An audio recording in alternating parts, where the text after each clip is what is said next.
Welcome to the Rim Break Rodeo. We hope this video helps.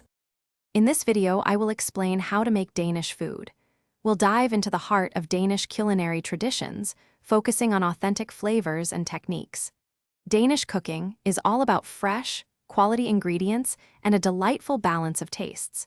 Get ready to explore a world of delicious, hearty meals that have been cherished for generations. It's a truly unique and satisfying culinary journey.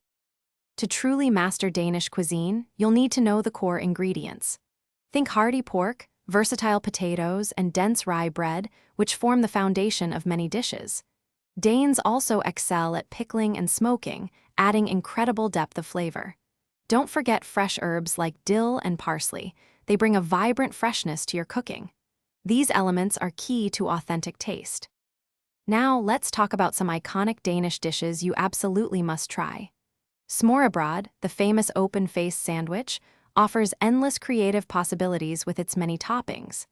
Then there are frikadeller, delicious Danish meatballs, often served with creamy potatoes. And for a sweet treat, you can't miss baking some traditional Danish pastries, like the beloved wienerbrød. These are true culinary delights. To truly capture the authentic taste of Denmark, remember a few key tips. Don't shy away from butter and cream. They add a wonderful richness to many traditional recipes. Serving your meals family-style fosters a warm, communal atmosphere, perfect for sharing. And for the full experience, pair your delicious Danish food with a crisp, cold beer or a traditional shot of aquavit. Enjoy your culinary adventure. Thanks for watching. Consider subscribing if we helped you.